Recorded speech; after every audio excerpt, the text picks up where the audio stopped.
My guest today is Justin Blackman. Justin is a brand voice expert who, in his own words, goes overboard.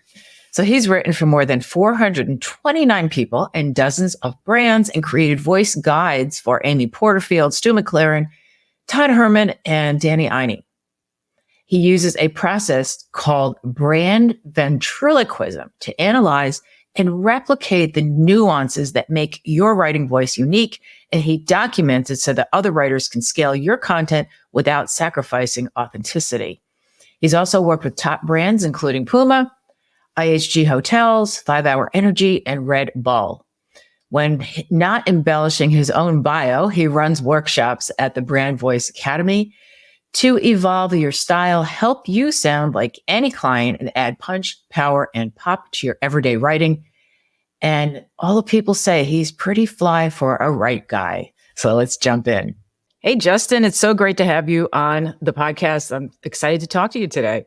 I know, and we only have 30 minutes, so it's going to be tough to pack it all in. But I have to start with, I know your tagline, which I think is hilarious, is pretty fly for a right guy. Now, are you actually an Offspring fan? Or how did that come in? You can't not be a 90s rock fan. So yeah, I am for sure. But yeah, the fly theme was kind of, I have a tattoo of a hippo on my left shoulder, and it's a hippo with wings. It's from a Shel Silverstein poem. So there's, without getting too into details about that, but the flight theme has sort of been a consistent element in all of my businesses, all of my brands. My first business was called Time to Fly, fell, but that's okay. But I knew I wanted something with fly. And then I was just sitting in a conference one day and I was thinking about all the things with fly in there, and pretty fly for pretty fly for a white guy popped in my head. And I was like, pretty fly for a right guy. And as soon as I wrote that, I literally just got giddy and I went, whoa. So it's like pretty fly copy. There it is. I bought the URL like within 10 minutes of that. And then, yeah, my brand was born.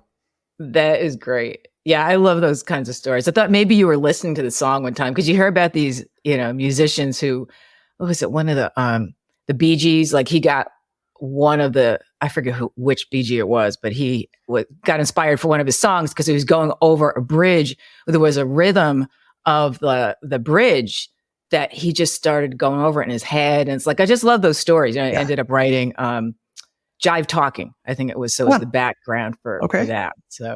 So yeah, I thought maybe you heard the song and you're like, you know what? I like this song and I can weave it in. So yeah, I love those backstories. Kind of worked backwards, but as soon as I hit it, I was like, yep, that's it. Bought the URL. Yeah. So how did you make brand voice your specialty? I mean, was this something that you planned or did it just evolve? No. So I was working in-house for a hotel company and I was writing for 14 different brands at the same time. So if we had like a message that came down from corporate, like, hey, this is the theme, this is going to be a global campaign, this is going to affect all of our brands, I had to find 14 different ways to write it. And at the beginning, I did a pretty decent job, but there was still, everyone had an opinion on it. And everyone's like, well, I want it to be a little bit more professional, or this one's too professional. I want it to be more friendly, more casual. So I kind of knew what they were talking about, but the fact is we all had different ideas of what that should be. And then person who taught this wound up becoming my partner, Abby Woodcock, did a presentation about brand voice where she was a copy chief and she had developed this framework of vocabulary, tone, and cadence about how you can actually define voice. And I started using that in my work. And all of a sudden I can explain to people why I made the choices that I did. I could defend my decisions. I could tell what I changed between brands, and approvals became much easier and faster. If there was any feedback, we knew exactly what to fix, and we all got on the same page. And it gave us all the same viewpoint and opinion, and it took the subjectivity out of the feedback. And I got really, really into that. And I was like, this is interesting. This is something I want to grab onto. And I just started talking about it more and I started applying it to my writing. And I got really, really good at being able to mirror and mimic styles because I had a mathematical framework. Yeah. I caught somebody's attention from an agency. They asked me to do a a test project for them. And they had a very distinct style, very distinct writing style, where you look at it and it looks wrong and like you want to fix it. But I was like, you know what? They do it this way for a reason. Let me write like that. And I did it. And they told me I was the first person in 4 years to ever nail the test project. What was it that you felt was wrong? Like when you say it felt wrong? Their cadence was extremely choppy, very short sentences. Average sentence was 8 words long. The average sentence in English is about 15 words long. When you go into more of a corporate, professional sounding speak, it's about 20 words long. So they were writing half, if not a third length of what most people thought that a sentence length should be. They had almost no commas in the writing at all. It felt curt. It felt abrupt. It felt choppy. It felt alarming. But it worked for them. And they had tested this and it worked. Most copywriters wanted to fix it. I mirrored it. And they hired me and I wound up writing, they did Facebook ads for a lot of coaches and small brands and businesses. I wound up working for them for about a year and a half where I wrote for 239 different people. And I thought I was getting really good at Facebook ads, but what I was actually doing was rewiring my brain to see voice, to see patterns, to see analytics. And when I started talking about that, people were interested. And I started getting hired by people like, hey, can you show me what you did here? And because I had this process, I was able to explain it. And I started talking about it more. And then I started talking to Abby about it. And she's like, you're more into this than I am. You want to come on board and partner with me? And we did. And we created the programs that we have now. Abby eventually left the business. She runs a cheese shop in Oneida, New York, is doing amazing things. Really? But I became the brand voice guy from that. That is so cool. So it's almost like you found the science behind it. It's exactly what it is. There's the art and there's a science behind writing. I started focusing on the science.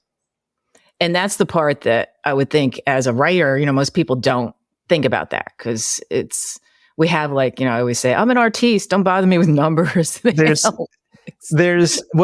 comes to direct response, we always love the numbers because that's what shows that we're working. But I like the numbers that show how we can duplicate what worked. Right. There is an art, and I don't want to discredit that. But when it comes to certain people's styles, when it comes to established brands, they care less about the art and they care more about, can you sound like me? Yeah. They're not interested in bringing on artists. They're interested in people that can keep their voice alive and maintain what they have, or possibly evolve it. There's lots of different ways, but at a certain point, the creativity becomes less important, and it's more about working within the framework. And brand voice. Now, I always hear that's the second biggest fear that clients have is that we're not going to get the. Now, I hesitate to say that because I always want to know, what is the number one? Is it that? What is it? I always hear it's the second. I never hear what the first one is. It's their fear. Misuse of commas. No, it's not. It's price is usually the number one objection. But after a certain point, when you're working with a higher level caliber of clients, price actually isn't a main objection. A lot of them have money and they expect to pay good for good copy. But as you're beginning, price is usually the number one objection, followed by voice. Okay. That's what I thought, but it's like no one ever talks about it. So I just wanted to know if that was accurate. But so what is what's the fear with brand voice? Well, I guess we should start with defining what is brand voice. And then like you kind of talked about with this one client, and then what is it that there's such a fear that, copywriter's not going to get it correct? So it's a loaded question. A lot of people tend to think that brand voice is a brand personality. It's who they are. It's the embodiment of a brand. If you were to create a person, who would it be? How would they sound? That's not entirely true. Usually what people are thinking of as brand personality, which is the complete identity of someone. It's how they look, how they sound, how they feel, who they are, the ethos behind what they are. The brand voice is just the verbal identity of that. It's how they speak. It's how they write. And it's comprised of 3 elements, which is your vocabulary, your tone, and your cadence. So it's the words that you use, the emotions in your writing, and then the rhythm of your writing. So those are the 3 elements. And we can literally track that. We can use math and numbers to see like cadence, what your average words per sentence are, how many commas you usually use, your punctuation, your grammar. These are literally things that we can measure. The tones are, it's not just, are we writing happy? Are we writing joyfully, exuberantly, ecstatically? Is there a bouncy rhythm, a peppy feel to it? Or is it more serene and tranquil and calm? Both of those are happy. We just need to figure out the level of it. Okay. It's much more granular than most people think. One of the examples I use, it's like, when you tell me to write in the color happy, when you tell me to write happy, that's like telling me to write in the color yellow. There are 365 shades of yellow, depending Did you on look the that yellow. up Yeah. for that statistic? Okay. Just Yeah. It's like, just seemed like very specific. So that's why I asked. yeah. So it's like, I'm probably not thinking of the exact same shade of yellow as you are. So we want to get down to the very specific tone that we want to emulate, where we're talking about it, how we're talking about it. And then then there's the cadence, which is that was the rhythm of the writing. The vocabulary, the words that you use, some of that's nature versus nurture, depending on where you grew up. Like up in Northeast in the grocery store, you have a shopping cart. Down in the South, you have a buggy or a trolley. And over in the UK, we all have different words for different things. Yeah. So it's understanding that. It's understanding the level that you're speaking at. It's like you could say, I would like to obtain, I guess, globules of lactose, or I could ask, got milk. Saying the same thing. I like globules of lactose. I think that'll get more attention. Good. Yeah. It could. Yeah. Oh, that's funny. Yeah. It's funny when you talk about different vernacular, because I'm from Connecticut originally, and then I moved to California. Now I'm in Arizona. Okay. But people call like workout shoes sneakers on the East Coast. And on the West Coast, they're tennis shoes. Yep. And I always say to people, it has nothing to do with tennis. Why do we call, like, tennis shoes has somehow become the overarching, word for anything that you wear to the gym. And I don't get that. But yeah, you'd have to know that kind of thing if you're writing for, different audiences. You would. And also you can even get more specific if we're talking about if we're really talking about sneakers. This is actually one of the examples that I use. Like, there's sneakers, there's tennis shoes, there's trainers, there's Nikes, or is it specific? Is it the Nike Revolution 7s? Is it like what model of sneaker? For a certain audience, that matters. They care about this stuff. So yeah, there's a tremendous amount of vocabulary difference. And how much of this information can you get from speaking to the client? Does a lot of it come out in their conversations, or do you have to see what they've written like you did with that one client? So there's a difference between writing voice and speaking voice. I'm sorry. Yeah, that's right. Writing voice and speaking voice. When I speak, you're getting my first draft. You're getting a rambly thought that I'm kind of figuring it out as I go. Right. When I write, you're seeing my third draft. You're seeing the polished version. You're seeing what I want you to see. I've got a lot of the ums and ahs when I speak, and I'm aware of it. Sometimes I actually leave that in when I write if I want you to see that I'm thinking about something. Let's see what ellipses are. So there is a difference between the style. Mostly when I get really into brand voice, when I'm working with a client for a while and I truly want to figure out who they are, then I have to understand their meaning behind the brand, understand their approach and why that happened. Sometimes it's born out of anger. Sometimes it's born out of excitement. Do they have a problem with the way things are done, or do they just have a better idea?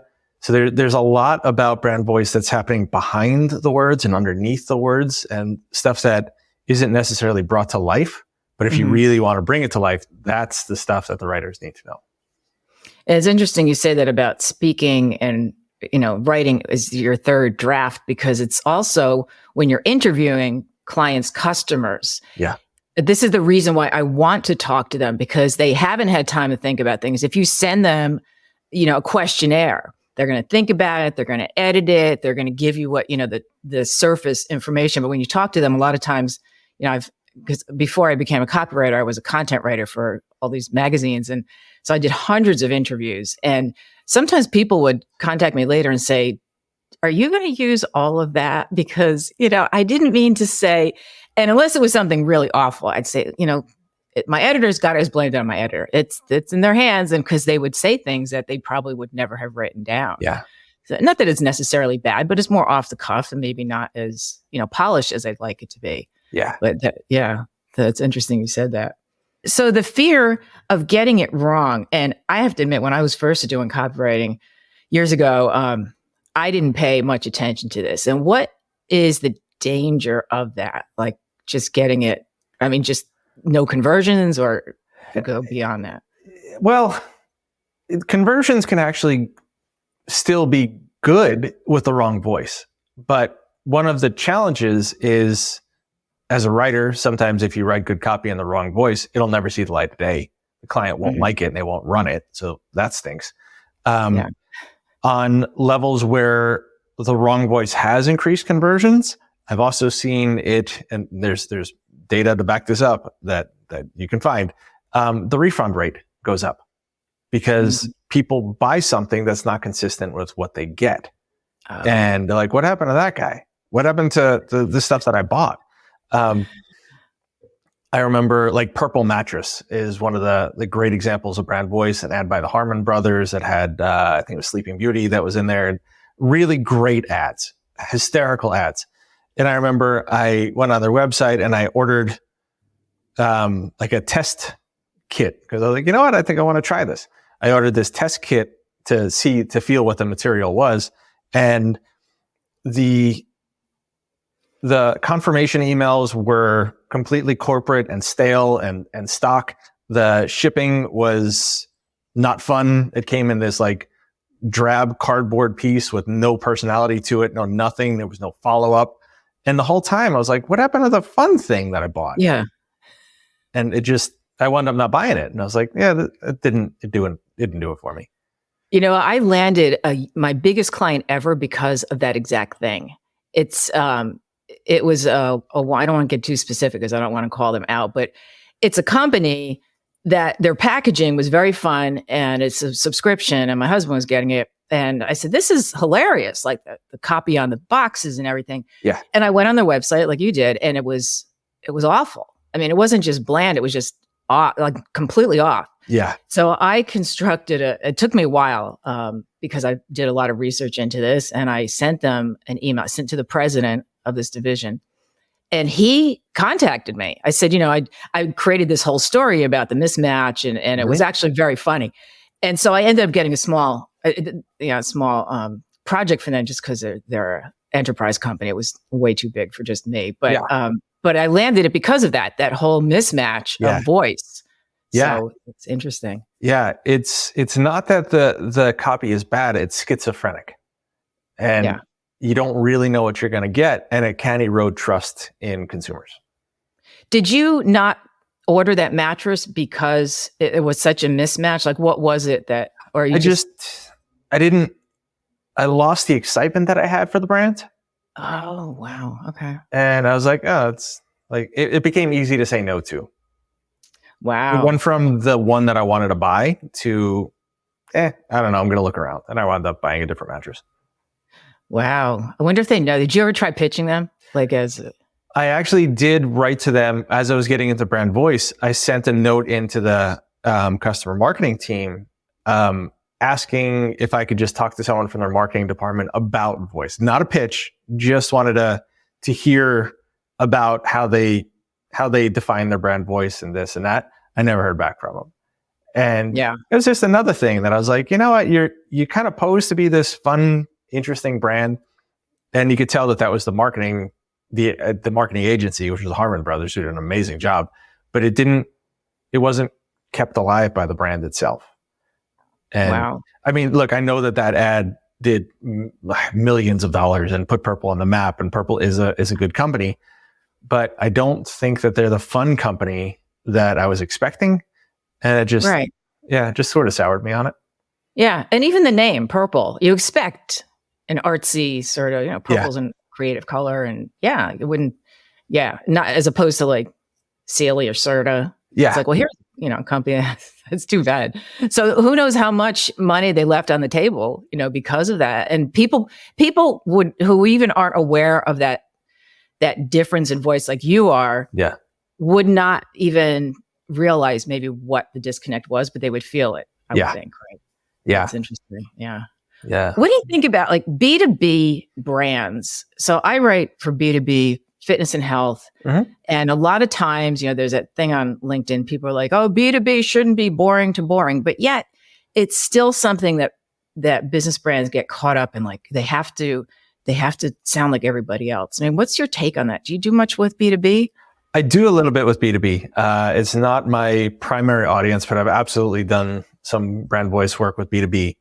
The thing so I used to work a little bit with B2B. And one of the main things that the sales guys always wanted to do, salespeople, is get the client out on the golf course or get them out and entertain them so they can develop that personal connection. Because that's where the corporate stuff falls off. And you're having a couple of beers or cocktails or whatever, and you're getting to know the person. Mm-hmm. And that's where the connections are made. So with B2B, it usually comes down to a person talking to a person. And with a lot of the B2B stuff that I brought in, we just basically make the whole thing like the day on the golf course. And ultimately, it's not a brand reading the website, it's a person. So if you can talk to the person and address their concerns and speak to them in a way that connects with the actual reader, that's usually what works better. Mm-hmm. We're not saying that it has to be completely boring. You still have to answer the person's questions. You have to be there. You have to provide value. You don't want to hide any of that stuff. But you can begin to show a little bit of the person behind the keyboard. And very often, what I found when we try to put in a brand voice, that's usually the big difference. We're making the reader feel seen. We're not writing to the title of the person. We're writing to the actual person. And mm-hmm. we're solving their problems and we're developing trust, but there's just a little bit that makes it more memorable where we can get that feeling of whoever's typing. It seems like there's such a fear though of stepping out of line. Cause I know I've talked to so many B2B companies and they're hesitant about it are there some general rules like as far as using humor? I know you're big with humor. Do you have any guidelines that you use for, like, say, if it was B2B and using humor? Like, do you only use it in a headline? Because I know that, like, Apple does that. The headline a lot of times is funny, but the rest of it is very... Yeah. Apple is not a funny brand, but people love their brand. And that's one of the biggest things. It's like, we want to sound like Apple. And I was like, do you actually know what Apple does? Because if you look at their copy, it is straight math and high-end writing. And it's basically this voice of authority that says, we know stuff that you don't. They're basically saying, like, there's a reason. Look, I'm an Android guy, and people like Apple picks fights. Like Apple users, like they look down on Android users. There's a reason, like their texts are green. Get out of here with your green text.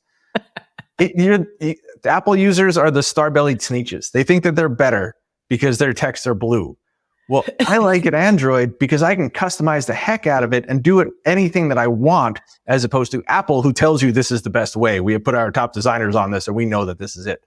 Guess what? You know what's funny is I have Apple products and my husband's an Android guy and we are constantly going back and forth, but not like in a friendly way. I don't care what anybody else uses. I'm not one of these, rabid Apple fans, but it just happens to me. I mean, it's just an example. There's this level of superiority that Apple has, and it's transferable to its users where they feel superior.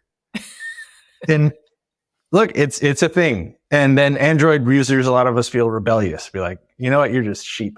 So, but there's the battle. There's that customization. That's what part of the brand voice of Apple is. It's very authoritative. It's very cult-esque. People look, the products come with stickers that people put on the back of their Subarus and Jeeps. I haven't done that, just so you know. A lot of people have. I see it on a daily basis. So there's that element of it. But we're talking about personality. Get a little sidetracked. Personality. Usually when we want to talk about personality with B2B, we don't want this grandiose, just big, overbearing personality.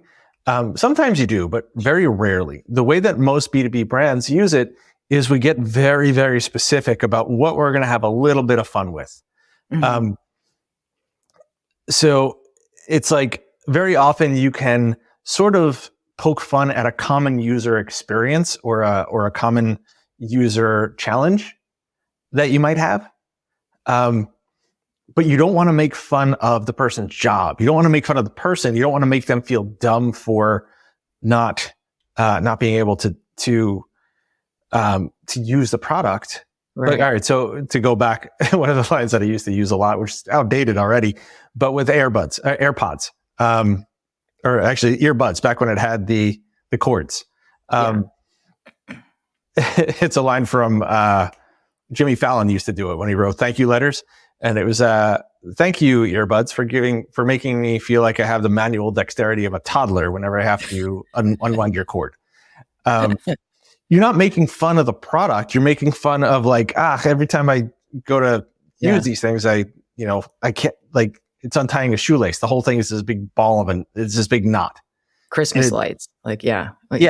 It's exactly it.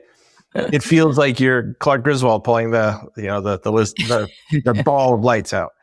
So that's a funny experience. You're not making fun of the product. You're not making fun of any brand. You're not making fun of the competitors. It's just something that adds this little bit of levity to the copy, and it makes the person not laugh, but like blow hard air out of their nose. Like, right.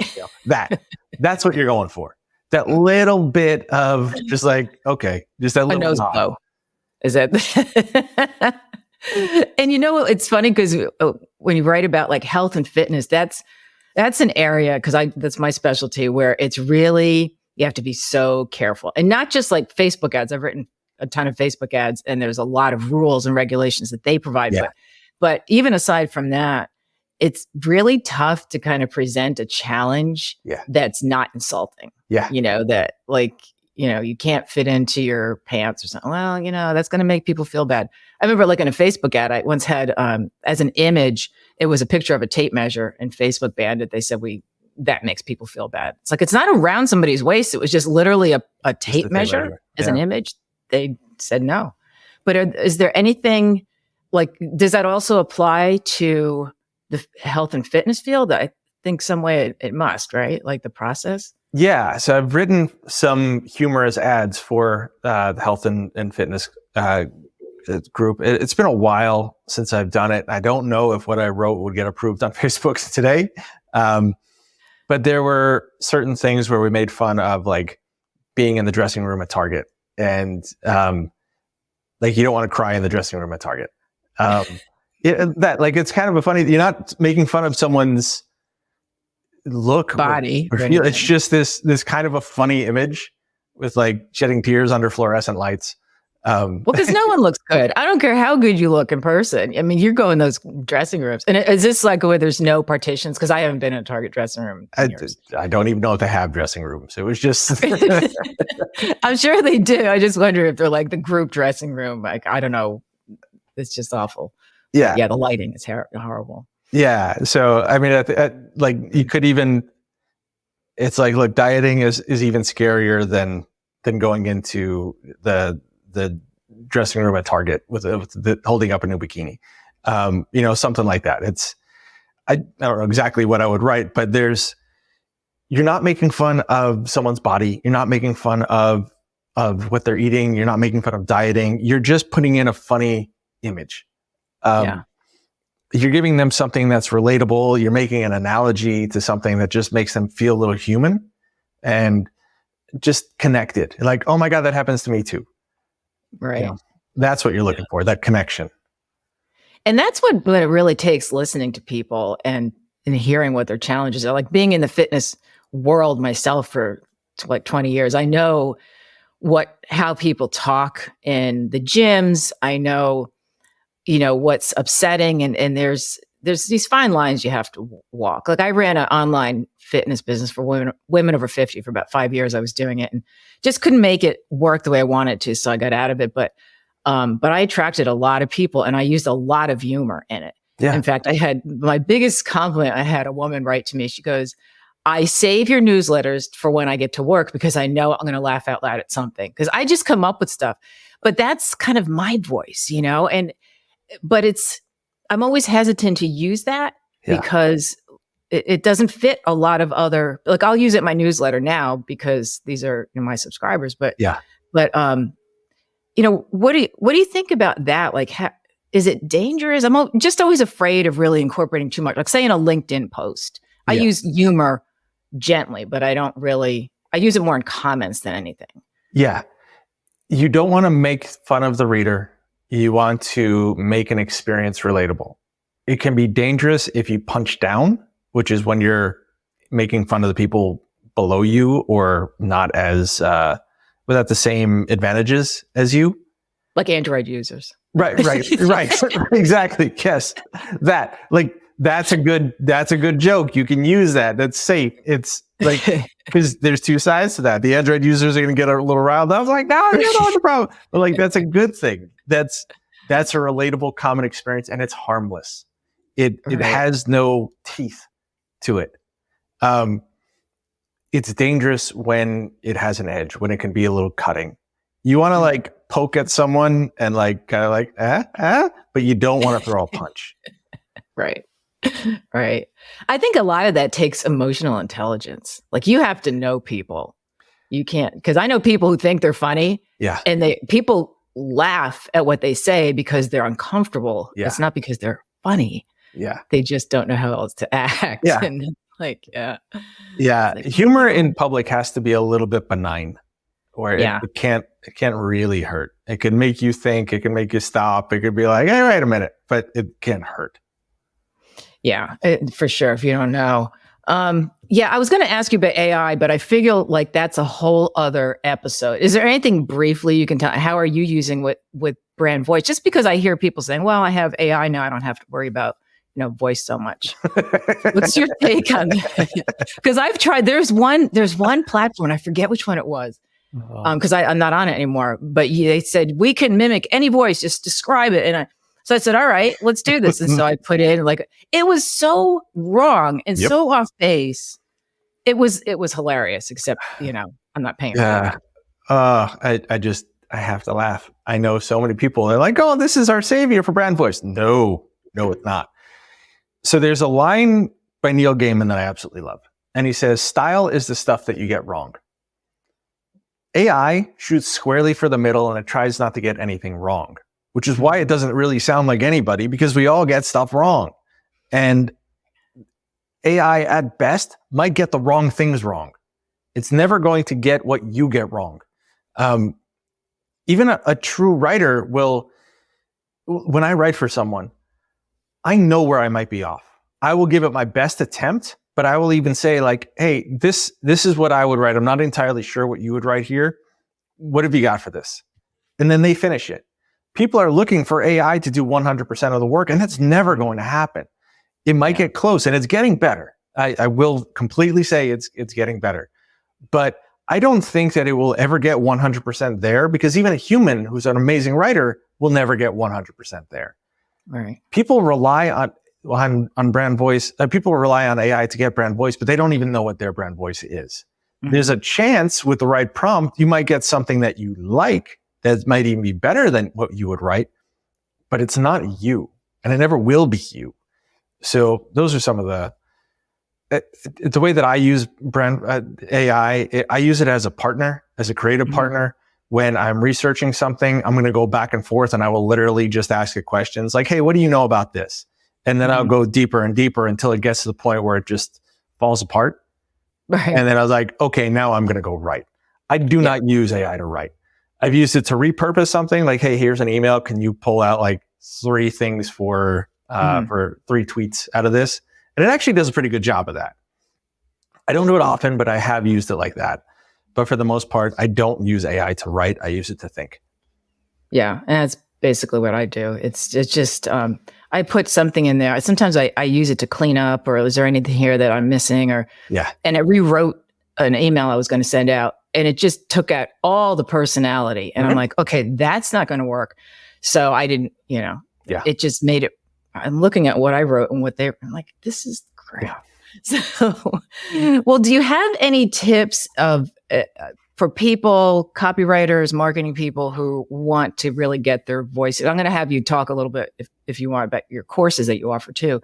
But to get voice down, like what, maybe 3 tips to keep in mind? Sure.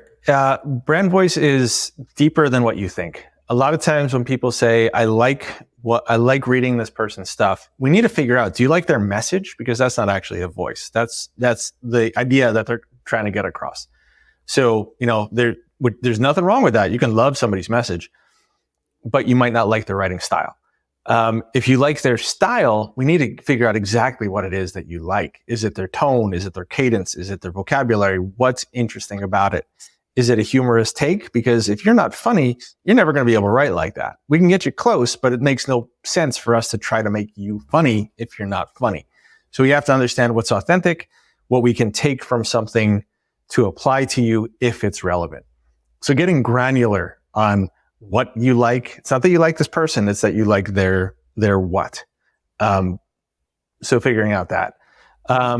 As far as brand voice, really understanding the emotions behind it are really, really important. And that's something I'm getting more into now, because that's very often the secret sauce, the flavor behind everything that comes out. It's just sort of their viewpoint on life, their levels of authority, their accessibility, figuring out those elements and what their driving force is.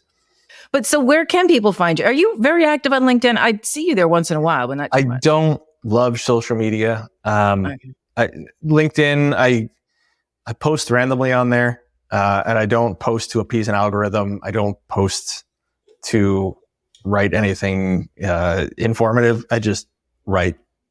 That's it. I just write. Okay, so it's not. I'm surprised. The social media, you're not big on any of them at all. I just don't like it. I don't like being on it. I don't like getting sucked into the algorithms, and I just don't like anything about it. I feel better when I'm off of it, but ask me how that goes when I try to stay off of TikTok, and it's like, yeah, I don't do TikTok at all. I am on Facebook. I am on Instagram. If anywhere to follow me, I would say LinkedIn and or Instagram. Facebook, okay. There's no point. It's going to be pictures of my kids. And what about your courses? So you have a couple of them. I'm not sure which you still have now. Yeah. So Brand Voice Academy is my teaching platform, and that's where I've got Write More Personalitier, which shows you how to put power, punch, and pop into your everyday writing. And those are more just about like techniques that bring it alive. And then as far as brand voice, I have a whole suite of stuff for brand voice. I've got Write Like Anyone, which is for copywriters that want to understand and mimic and mirror somebody's specific style. And then I've got Voice Guide Creator, which builds on that, which tells you how to document and create an actually usable brand voice guide for companies so their brand voice can scale. Cool. And then the most intense one is Brand Voice Visionary, which is a live training and coaching program. Awesome. Well, I'll put links to those in the show notes. And thank you so much. This has been a lot of fun, Justin.